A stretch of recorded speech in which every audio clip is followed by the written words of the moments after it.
Estamos de vuelta y les recordamos que no se pierdan todos los contenidos de la 4TV. Tenemos noticieros, entrevistas, reportajes y un gran etcétera que diariamente se hace con muchísimo cariño para todas y todos ustedes.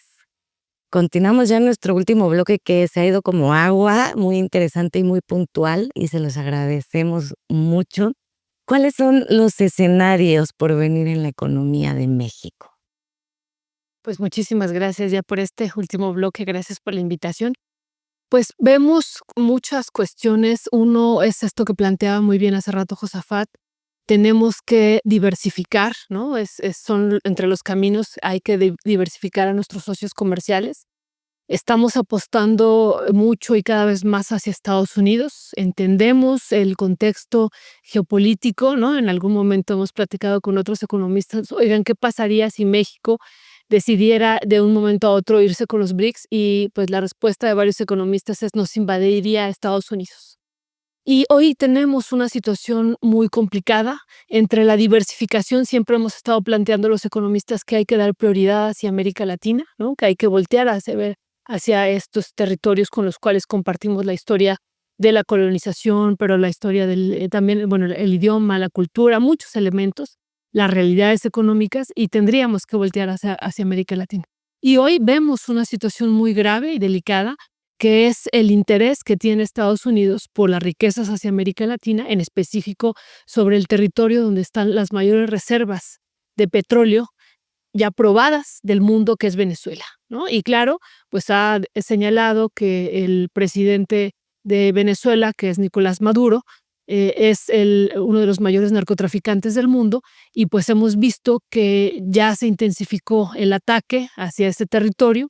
Vimos primero cómo destruyen una lancha que llevaba supuestamente droga, ¿no? La destruyen y dicen son terroristas, es una ejecución extrajudicial. Y lo otro es lo que acaba de ocurrir hace unas horas, el arribo, ¿no? De 10 ya aviones ya militares de sexta generación a Puerto Rico, y que pues van a avanzar hacia América Latina. Y justo uno de los intereses, lo sabemos perfectamente, son los recursos de América Latina. Y bueno, pues se ha declarado que aquella nación que no coopere, pues tendrá consecuencias, y por supuesto que esta situación de decir se va a declarar como terroristas aquellos cárteles de la droga, bueno, pues pueden declarar a cualquiera como terrorista y avanzar sobre estos territorios. Entonces, bueno, ¿qué está por venir en México en ese sentido? Pues tener mucho cuidado, ¿no? Muchísimo cuidado de qué tratamiento le vamos a dar, por ejemplo, hacia América Latina en términos económicos, cuál va a ser el posicionamiento en términos políticos, ¿no? De este gobierno hacia estos territorios, porque después esto también nos puede pasar a nosotros, ¿no? En cualquier momento que Donald Trump cambie, ¿no? Sabemos cómo es su parecer, pues puede también. Tenemos aquí una de las mayores reservas, o la mayor reserva en términos de plata, tenemos cobre, tenemos litio, tenemos grafito, y podemos seguir enumerando una gran cantidad de riqueza que le interesa a los Estados Unidos, y entonces también pues veámonos ahí en lo que está pasando en Venezuela. Sí, me parece que es muy importante el análisis geopolítico que está presentando ahorita Violeta, porque yo creo que Estados Unidos está entrando en una especie de reacomodo de su juego geopolítico, porque si bien hay una decadencia hegemónica, es una decadencia hegemónica muy lenta, y por otro lado, Estados Unidos está orientando toda su fuerza, digamos, política, económica y militar al control de la región de América Latina. Es decir, Estados Unidos estaría dispuesto, por ejemplo, a pactar con Rusia para, digamos, el tema de Ucrania, que eso lo vean los europeos, y que los europeos, digamos, lo vean con Rusia, pero Estados Unidos ya no involucrarse en eso. El tema que tiene que ver con Irán y toda esa cuestión, también parecería que Estados Unidos no estaría tan metido como sí lo fue en su momento en los gobiernos demócratas. Más bien, con Donald Trump en este segundo mandato, lo que se ve es que por un lado ha estado, digamos, incluso diciendo el tema de Groenlandia, ¿no? Que estarían dispuestos a invadir Groenlandia. Por otro lado, el tema del Canal de Panamá, que lo han dicho, nosotros queremos el control del Canal de Panamá. ahora están en Venezuela y están en ese asunto de amenazar con una invasión. Y en el caso de México, pues han estado ya, digamos, diciendo que puede intervenir en cualquier momento territorio mexicano para atacar a los cárteles de la droga, que ya son nombrados por Estados Unidos como terroristas, ¿no? Y así van a ir sucesivamente. Entonces, lo que me parece que queda clarísimo es que la estrategia geopolítica de Donald Trump va a ser centrarse en el control de toda América, de todo el continente. Y para eso va a ser un despliegue militar de todos sus recursos y un despliegue también económico y político de todas sus empresas y de todos sus personajes como Marco Rubio, precisamente para afianzar su control.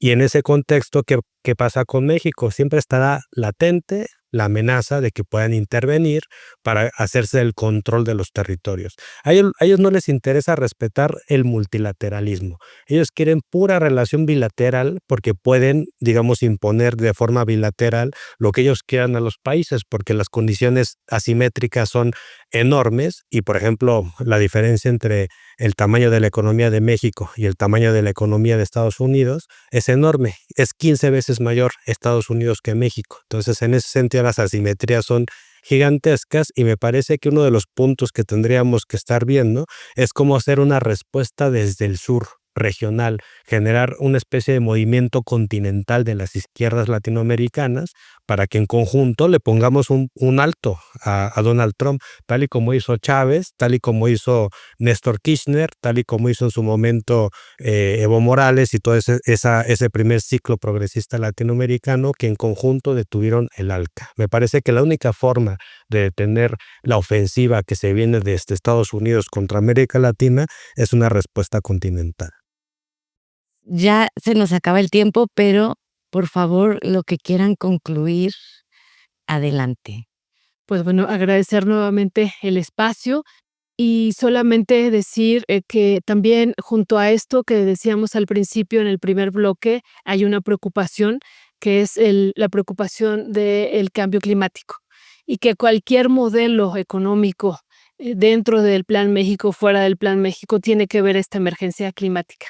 El Banco Mundial ha dicho que se va a afectar a 1.200 millones de personas próximamente en los próximos años, producto de esta, pues ya hablamos del cambio climático, pero es una emergencia climática, es una crisis civilizatoria, producto de un modelo económico que sigue calentando el planeta, que sigue calentando los océanos y que ahora vemos huracanes más fuertes por eso, y lluvias más intensas, incendios realmente de proporciones nunca antes vistas. Y entonces tener también siempre presente que cualquier planteamiento económico que se haga, primero también hay que ver a la tierra, y hoy que es Día de las Mujeres Indígenas, a la Madre Tierra, que ellas son las principales defensoras de estos territorios.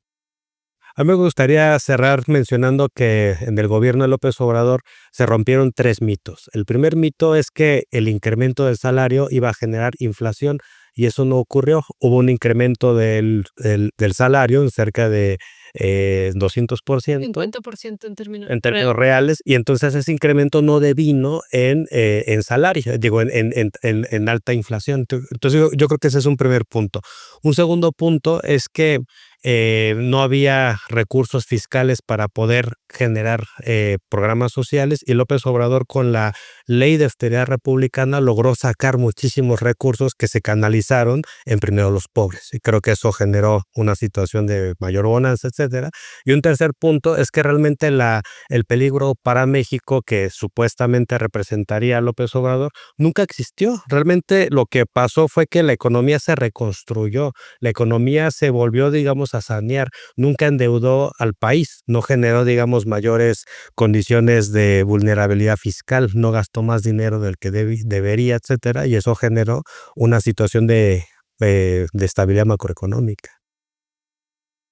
Muchísimas gracias, Violeta. Muchas gracias, Josafat. Esta es su casa. Muchas gracias a ustedes. Que viva la economía moral, el humanismo mexicano y la esperanza, porque son tiempos fuertes, difíciles y la verdad es que el amor, la esperanza, el bien común, siempre por encima de todo.